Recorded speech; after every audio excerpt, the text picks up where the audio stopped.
Assalamualaikum Pak Ustadz. Saya mau bertanya nih Pak Ustadz. Kan banyak banget teman-teman saya yang menawarkan untuk bergabung di bisnis MLM. Sedangkan dalam bisnis ini kita diwajibkan untuk menjual beberapa barang dan merekrut member yang ada di bawah kita. Tapi saya masih ragu nih Pak Ustadz untuk bergabung dalam bisnis ini. Nah, dalam hukum Islam itu bergabung di bisnis MLM itu seperti apa sih Pak Ustadz? Terima kasih. Waalaikumsalam warahmatullahi wabarakatuh. Saudara-saudara para pemirsa, bisnis dalam Islam masuk kategori muamalah yang hukum asalnya adalah boleh. Seperti dijelaskan dalam satu kaidah fikih, al-aslu fil muamalah al-ibahah. Bisnis dalam Islam masuk bagian dari muamalah dan itu dibolehkan. Perkembangan bisnis sekarang ini, baik sistem maupun budaya bisnisnya, sudah sangat pesat dan cepat. Maka diperlukan improvisasi, inovasi, teknik, dan mediasi dalam dunia usaha perdagangan. Dan Islam memberikan jalan untuk itu semua.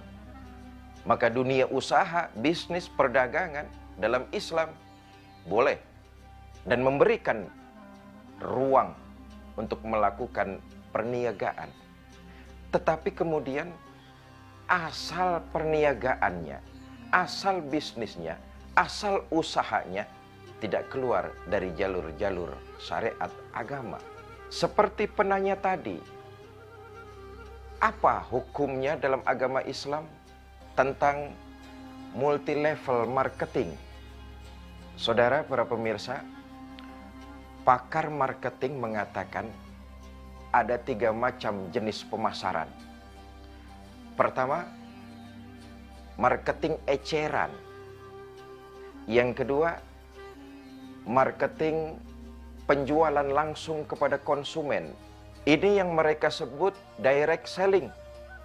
Pemasaran yang langsung kepada konsumen. Nah, yang ketiga, membangun sebuah jaringan, mengikut sertakan pelanggan sebagai tenaga pemasaran. Ini yang sekarang lagi booming disebut dengan MLM, multi level marketing. Bagaimana Islam menanggapinya?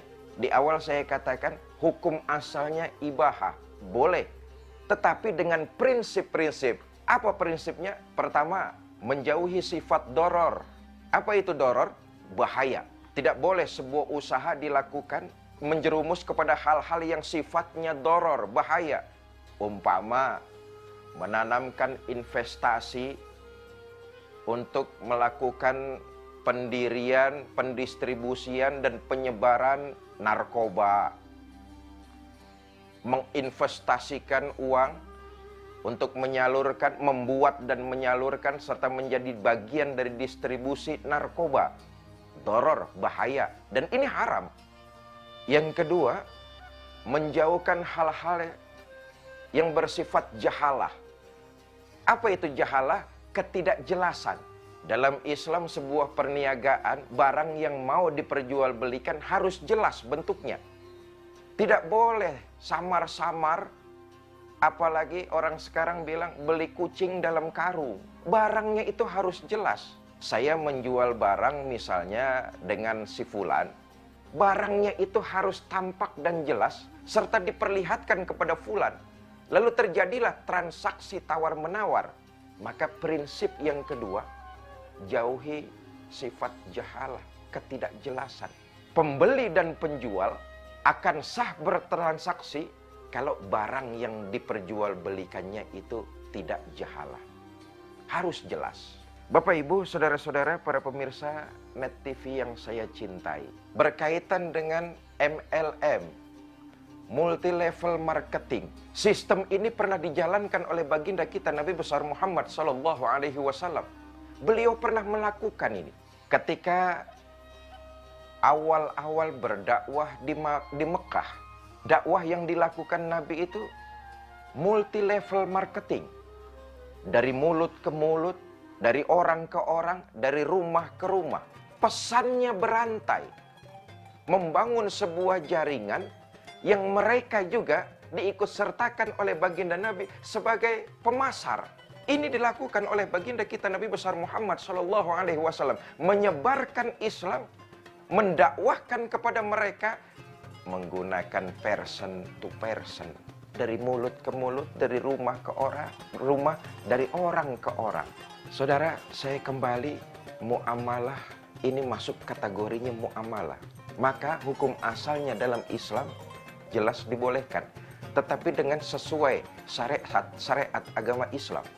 Yang perlu diketahui dalam bisnis MLM ini, pertama, MLM yang akan kita ikuti jauh dari unsur maisir.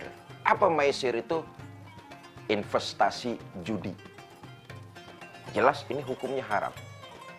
Karena itu saran saya, ketika kita ingin memutuskan bergabung kepada sebuah perusahaan MLM, hendaknya kita mengetahui dulu jauh dari unsur maisir, unsur investasi perjudian. Mudah-mudahan Allah lindungi kita dari hal tersebut. Yang kedua, gharar, yaitu unsur penipuan. Kalau sistemnya menipu, maka Islam mengharamkan. Jadi jauh dari unsur penipuan. Dan yang ketiga, jauh dari unsur riba. Saudara-saudara, tentu tidak cukup waktu membahas hal-hal seperti ini, tetapi mudah-mudahan ini bisa dipahami dan mencegah kita supaya kita lebih teliti lagi dalam menginvestasikan atau dalam berusaha bergabung dengan MLM. Wallahu a'lam bishawab. Jangan kemana-mana, kita akan masih menyaksikan tayangan berikut ini.